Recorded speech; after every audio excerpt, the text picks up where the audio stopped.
Hello guys! Para to sa mga Leo na nandito sa reading. Para sa mga Leo na nandito sa reading, ito ang inyong message. Uy.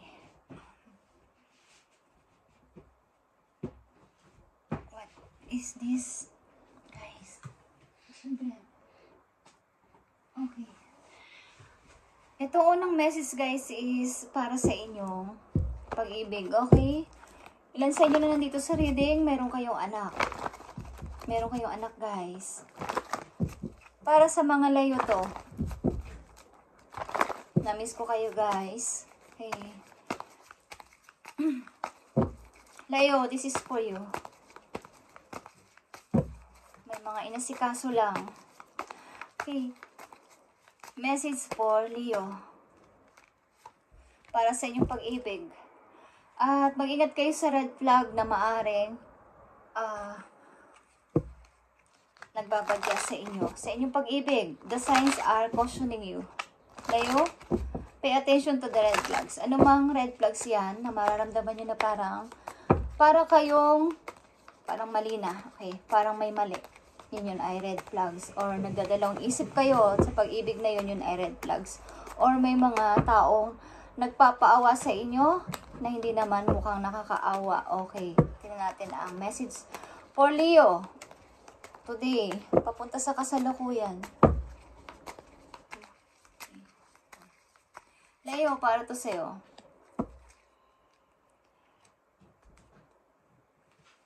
Mga message para sa inyo today. At titignan natin yan, guys. At hihingi din tayo ng advice sa inyong kasalukuyang nalalasanan papunta sa future.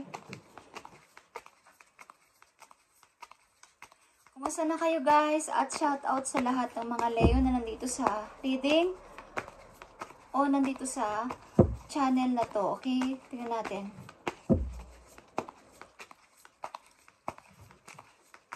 Thank you po sa pagdalaw ninyo sa channel.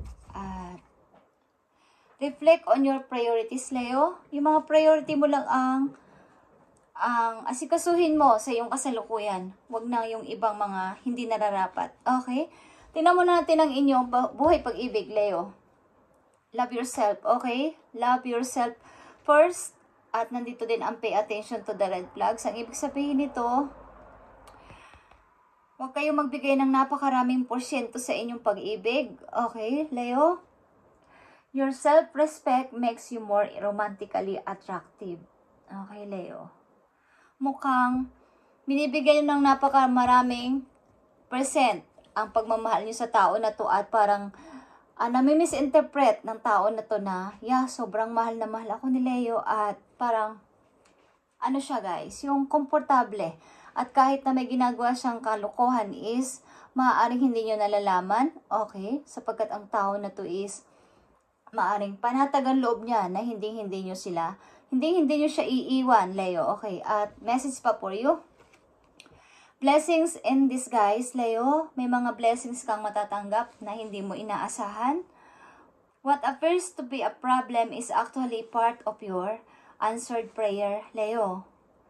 You'll understand the reason behind your present situation as everything resolved. Okay? Trust in heaven's protection and infinite wisdom to answer your prayers in the best way.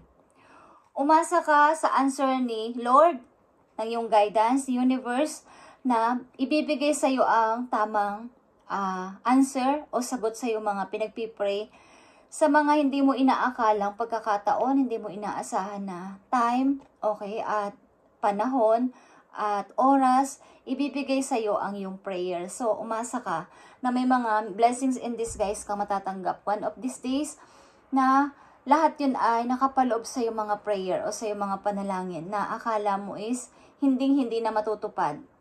So, ito ay, umasa ka na ito ay matutupad.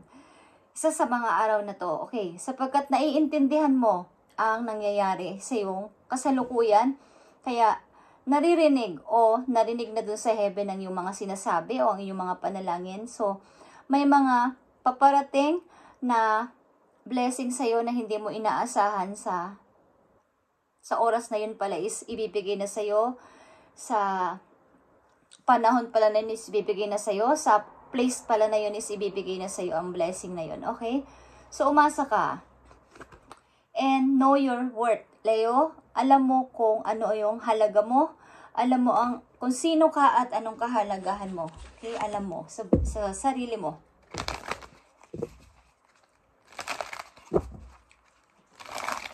So, tingnan pa natin ang yung message dito sa love your first. Okay? Love yourself first. Okay. Mahalin mo ang sarili mo unang-una kaysa sa, kumbaga, hindi naman masamang magmahal sa isang tao, lalo na kapag tinuturing ninyong talagang iniibig niyo ang tao na to, but huwag sobra-sobra, Leo, okay? Huwag sobra-sobra.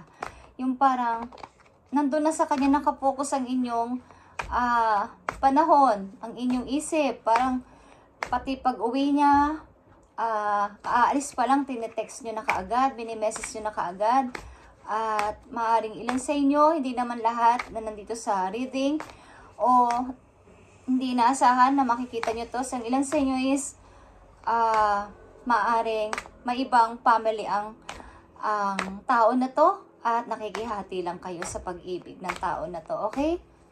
So, pay attention to the red flags. Tingnan pa natin ang message dito sa inyong kasalukuyan.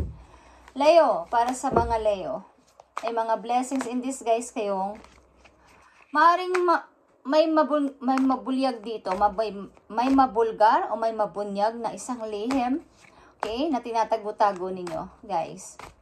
Tingnan natin ang mga message pa for you. Leo, message for you. Kailangan mo nang i-forget ng maayos, unfold naturally, or i-release mo ng natural ang isang relation na parang bawal. Okay, Leo, ilan sa inyo?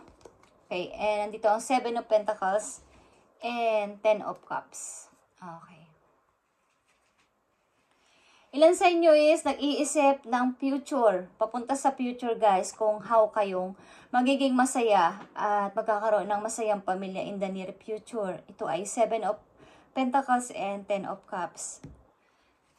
Gusto ninyong pag kayo ay nag-build ng isang relation, o kung lalaki man kayo, nagpakasal kayo sa isang babae, is yung tipong kaya nyo siyang bigyan ng magandang buhay. Kaya siguro sa kasalukuyan ninyo, Leo, nag-iipon kayo para sa magiging pamilya ninyo sa inyong future. Okay, kung kayo ay babae, gusto ninyo magkaroon ng masayang family at medyo may freedom sa pera. Okay, yung alam nyo magiging masaya pati mga anak ninyo. Okay, guys, yan ang inyong pangarap. Magkaroon ng masayang family. Tingnan natin, guys. At titignan pa natin yan mamaya, guys. Okay, tingnan natin tong mga message pa para sa'yo. Dito sa blessings in disguise. Leo, blessings in disguise. May mga unexpected kayong matatanggap na mga blessing sa hindi nyo inaasahang oras, place, at pagkakataon. Sapagkat naririnig na ang inyong panalangin, ay inyong mga prayers doon sa taas. Mag-trust lang kayo sa heaven na pinoproteksyonan kayo, okay? And infinite wisdom and answered your prayers in the best way. Ibibigay ito sa iyo ni Lord sa tamang pagkakataon, Leo, at wala ka nang itatanong pa sa kanya. Talagang the best ito, okay? At sasabihin mo, ito ay siksik, liglig at umaapaw na biyaya para sa iyo at wala ka nang hahanapin pa. Kumbaga, ito lang is sapat na. Yun ang masasabi mo. Okay, Leo? Tingnan natin ang message pa para sa iyo. Let go of guilt. Okay. Ilan sa inyo is kailangan mag-let go na sa mga inyong parang mga guilty sa sarili. Okay. When you allow your light to shine brightly, Leo, you inspired others. Forgive yourself for what you think you've done or not done. And trust God loves you unconditionally for who you are. Learn and grow from past mistakes instead of berating yourself for them. Okay. Yung mga hindi mo nagawa at hindi mo natapos, yung mga naging mistake mo sa iyong nakaraan, buwan man yan, taon man yan, o linggo man yan, araw man yan, is pakawalan mo, okay, at patawarin mo ang iyong sarili. Kung sinasabi mo na sana nagawa ko, sana bago pa nangyari ang lahat na gawa ko, di sana hindi nagkaganito. May mga sinasabi kayo sa inyong isip, kung maiibalik ko lang ang oras, ang panahon, sana nagawa ko. Sana hindi ako nagkamali. Okay? May mga sinasabi kayong ganyan. So, let go of guilt. Nandito din ang know your worth. Okay. Learn and grow from mistake. Past mistakes. Leo, instead of berating yourself for them, forgive yourself for what you think you've done or not done. Okay, guys. Alam mo kung sino ka at alam mo yung kahalagahan mo. So, wag mo sisihin ang sarili mo kung may nagawa ka man o may nagawa kang mistake, may hindi ka man natapos, mayroon kang sinasabi na kung mababalik ko lang ang mga oras, okay? Kung mababalik ko lang ang panahon, sana ito na lang ginawa ko, sana meron akong nagawa, okay? Tigilan mo to, Leo, okay? Let go of guilt. At God loves you unconditionally for who you are. Kung sino ka man, love ka ni God unconditionally, okay? So, tingnan natin guys, ang mga message pa for you dito sa 7 of Pentacles and 10 of Cups. Okay, Leo? Ano tong mga message para sa'yo? 1, 2, 3. Okay, Leo? The lovers, okay, meron kayong lovers sa malayo, maybe meron kayong minamahal sa malayo. Bagamat hindi kayo magkalapit, magkasama sa bahay, maybe kayo ay nagmamahalan, okay? At iniisip ninyong magpakasal o magsama in the near future. Maring ito ay Gemini or katulad din yung fire sign at nandito rin ang Capricorn and Scorpio. Okay. Leo, tingnan natin ang message pa for you dito sa 7 of Pentacles and 10 of Cups. Maaring bundok ang pagitan nyo guys. Okay, malayo. At maaring ang ilan sa inyo dito is ito ay nasasabing bawal na pag-ibig pero kayo ay nagmamahalan. Okay? Tingnan pa natin ang mga message po yun dito. The Emperor guys. Okay. Isang taong fatherhood figure. Isang taong may sariling desisyon, isang tao na hinahanganin nyo bilang isang emperor, maotoridad na person. Okay. Maaaring naghihintay rin kayo ng decision mula sa tao na to para sa inyong plano. Okay. Maaaring napakatagal niyang sumagot at napakatagal niyang mag-decide. Because gusto niya yung pulito, yung perfect. Maaaring ito ay Aries or Taurus. Okay, Gemini is here. Scorpio or Capricorn. Okay. Isa pang message dito sa 7 of Pentacles and 10 of Cups para sa mga Leo. Okay, guys. 9 of Pentacles. Okay. In the meantime, kayo ay nagsisikap na ito ay, kumbaga ito yung target niyo eh, ito yung dream nyo, ito yung wish nyo. So, in the meantime, kayo ay nagtsatsaga, mayroon kayong pasensya sa paghihintay dito, habang kayo ay nag-i-enjoy naman ng ilan sa inyo sa pagiging mag-isa, single, at nag-i-enjoy sa inyong work. Okay, is naghihintay kayo ng message from him or from her na, okay, the Empress is here. Maaring marami ding mga rivals. Kung kayo ay lalaki, marami kang rival sa iniibig mo na to na babae sapagkat ito ay napakaganda. Okay, Leo, at ito ay pinagpapantasyahan ng lahat na maging, kumbaga magpakasal sila, okay. Maging isang ina ng kanilang anak kung kayo ay lalaki, okay? At kung kayo ay babae, iniisip nyo na ang tao na to ay isang parang yung isang matipunong lalaki na kaya kayong ipagtanggol, kaya kayong protektahan as emperor, is ang person na to is sobrang napaka maotoridad. Okay, guys? And habang ginagawa nyo tong paghihintay na to, is, sinisikap ninyo na ito ay matupad at sisikap nyo na kayo ay maging tapat sa person na to. Ito ang inyong pag-ibig. Okay? So, tingnan natin, guys, ang last message dito, Leo, sa inyo. May mga blessings in this, guys, kayo matatanggap. na hindi nyo inaasahan na mangyayari. Okay? At ang ilan sa inyo is nagigilty sa anumang bagay, guys, na kung may ibalik ko lang ang oras at panahon dito, is hindi na ako magkaka-mistake, itutuloy ko na sana, or hindi na ako, kumbaga, ginawa ko ang lahat para hindi ito magkaganito. Okay. Tingnan natin, guys, ang message pa para sa inyo, Leo, dito sa inyong situation.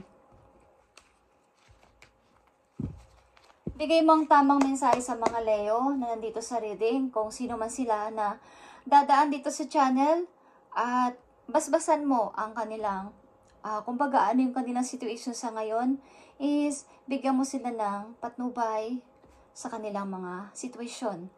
Thank you.